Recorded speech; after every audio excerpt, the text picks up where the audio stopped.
everyone is doing well today and welcome back to Budding Charms. And here we are going to have a wonderful lesson, and this will be on the topic of getting to know plants. And welcome back to the very first academic video of science. And here we are going to have a wonderful lesson. So my name is Aishwarya Sindhu Ramachandran and I will be a science educator from today onwards, and we are going to learn a lot of things together.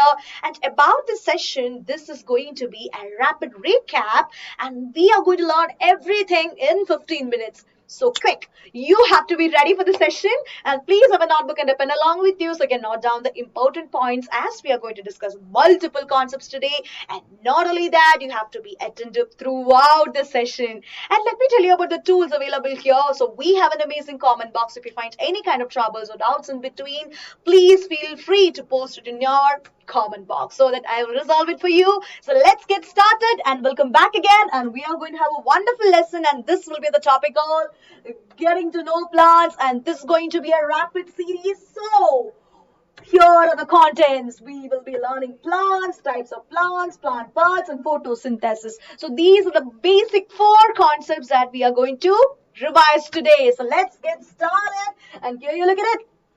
Oh, it's about types of plants. So we know that we have plenty of plants around us.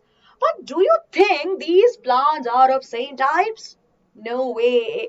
So all plants are of not same type. They are different from each other. So that is what the reason we need to discuss the classification of it. And here you can see the types of plants, and plants are basically classified into five here. So here you can see the first one, which is nothing but herbs. You can see the stems which are very thin and greeny. So it's very thin and greeny and slender. Therefore, we have to talk about it. It's nothing but about herbs. So if you want to take an example, tomato could be a perfect example for that. So tomato plant is example for herbs. And now here's the second one. It's nothing but the shrubs. So when you look at the stem, you can see that it is a kind of a wooden one, right? Yes. So a woody kind of stem it has. So tulsi could be a great example for it. What about the third one? Which has a wooden trunk and has a lot of branches, and the roots are deeply penetrated to the soil, and it's very strong too. So banyan tree could be a great example for it. And this one, what is it? Grapevine, right? Yes. So it has very big stems. So it needs to get support from neighboring plants or any other mechanical support to grow. So we have to talk about climbers here.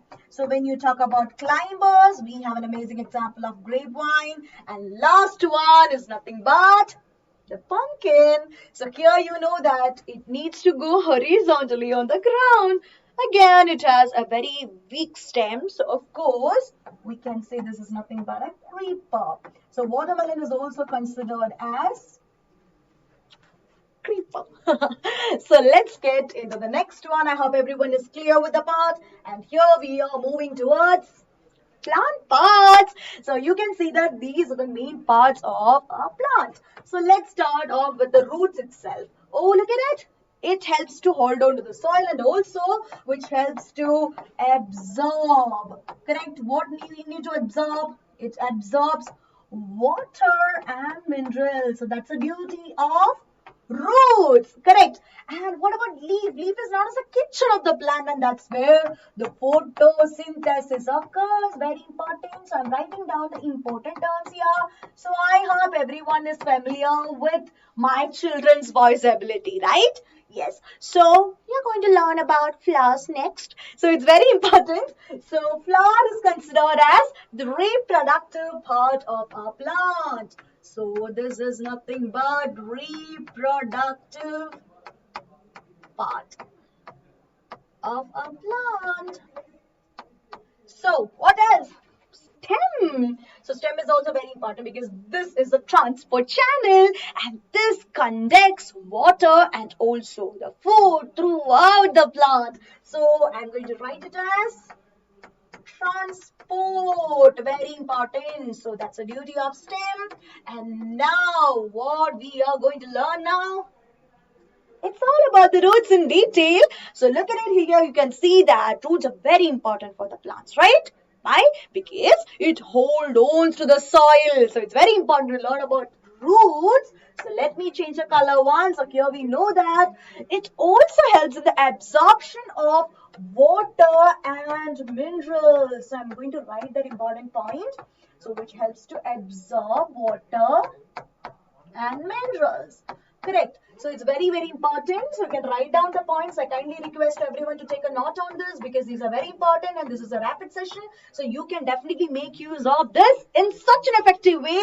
So what about the next one? There is one more important function has to be told. What it is? Yes, it's nothing but the food storage. So if I talk about food storage, I must have to talk about carrots, beetroot, right? Yes. So this also helps in the food storage. Okay, this also can act as a food storage part. Okay, that's the thing. And now we are moving towards the next one. It's all about types of roots. Oh my God, this is very, very important. Okay, let me tell you. So here we have to talk about the types of roots. So there are mainly two types of roots that we need to learn here. So here you can see that there is a central, slender, long one. So this has a very specific name. So before that, what is a kind of root it is? It's nothing but taproot. We need to understand the type here. So taproot. And what about the second one? From the picture, it is extremely evident that it's nothing but the fibrous one. Okay, so there are mainly two types of it, fibrous one. Okay, so when you talk about taproot, you can see there is a central long one, correct? It deeply penetrates into the soil. So therefore, this is a very specific name. And this is nothing but the primary root. You have to be very, very, very specific with the names. So this is nothing but the primary root. And what about this one? Which are on the sides? It's nothing but the lateral roots. Okay, so you have to be very much clear about the names, lateral roots. And what about this one? You can see that in case of fibrous root system, the roots are of equal sizes. Am I right? Yes, exactly. So equal sized. Okay, so let me write it down. Equal sized roots. Very, very important. So what about the penetration? Doesn't deeply penetrate into the soil, right? Okay, so it doesn't penetrate deep into the soil. That's what you need to understand from the fibrous part. And that's all about the types of roots. And now we are diving into stem. So when you talk about stem, we know that this is the transport channel of a plant, right? So that itself is the first function which helps in the transport of food and water. Okay, that's the main function. There is one more function that you need to learn. It's nothing but food storage again. So these are the basic functions of it. Food storage. Moving towards our most favorite part, it's nothing but the leaf, because leaf is known as the kitchen of the plant. That's where the photosynthesis occurs. So here we are going to learn about leaf, and leaf is a kitchen of the plant. That's where the photosynthesis occurs. So you have to be very, very, very clear about it. Okay, photosynthesis. Okay. Photosynthesis. So now what we are going to learn is nothing but the parts of the leaf. And here you can see that a stem-like structure, and it's nothing but the leaf can be called it as petiole. Okay, petiole. And this is called midrib, the central one. Midrib. Okay, and what about this one? You can see that there is something like this, and this part has a very specific name, and this is called, let me just reset, yeah. So here this is going to be, let me redraw. You can see there is a margin like this. So this is the margin of leaf. So we can name it as leaf margin. So this is leaf margin.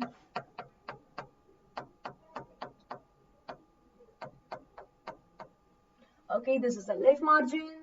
And if you're not able to identify any of the letters which I'm writing here, do let me know. I will rewrite it for you. Leaf margin. Okay. Okay. And what else? There is a flat area, and this is called leaf blade. Or you can say that lamina. Leaf blade or lamina. Anything can be used. Okay. So that's all about leaf, and now what we are going to learn is all about the types of venation. Very important. So when you talk about types of venation, you can see that here arrangement of veins can be called it as venation. Am I right? How the veins are arranged on a leaf. So here you can see that they are parallel to each other. So simple. Parallel venation, that's the first type. And what about the second type? Network-like design. So this is going to be reticulate venation. Okay, very simple. And what about this one? Venation and root. So there is a relationship between type of root and the venation. Very simple. So I'm going to write it for you. So here you can see that this is nothing but the taproot system. Correct? So if you find a plant with reticulate venation, then you can find that it has a taproot. Very simple. Okay, reticulate venation. And if you find a plant with parallel venation, then you can say that it has fibrous root system. Very simple.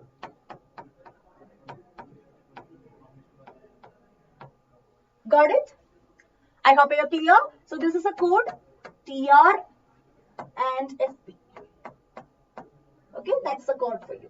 So TR and FP, that's the code. And now, photosynthesis. So what is photosynthesis? Food preparation by the plants. So where does it occur? It's on the leaf. Yeah. Happen on leaf. That's where the photosynthesis occurs. So to happen this, there are certain requirements. What are they? Carbon dioxide, chlorophyll, and water. So here you can say that carbon dioxide is going to get into the leaf through small openings called stomata. So carbon dioxide is ready.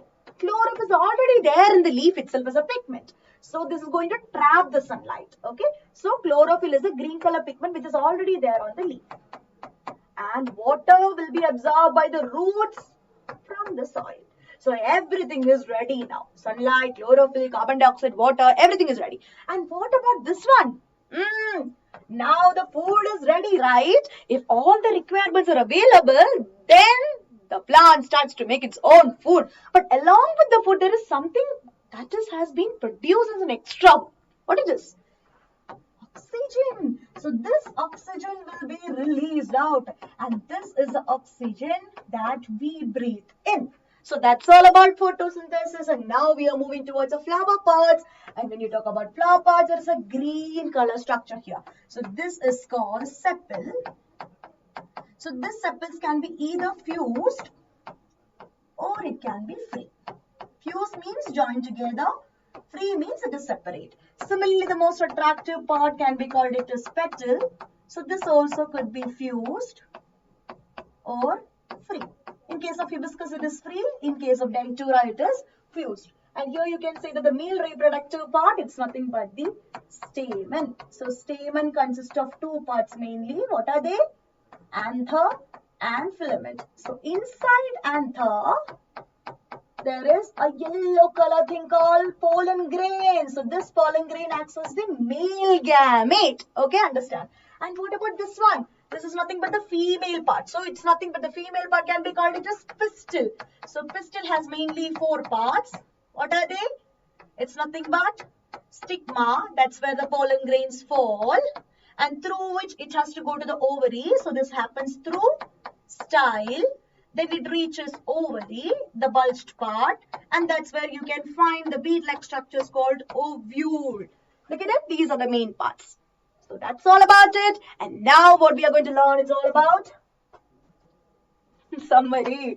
So we have discussed about plants, plant types, the photosynthesis as well. And finally, that's the end of the session. And I hope you everyone liked it. And that's the part of it. And we are coming up with an amazing practice session too. Let's see with an amazing session similar to this. Have a nice day and goodbye. Thank you so much. Have a good day.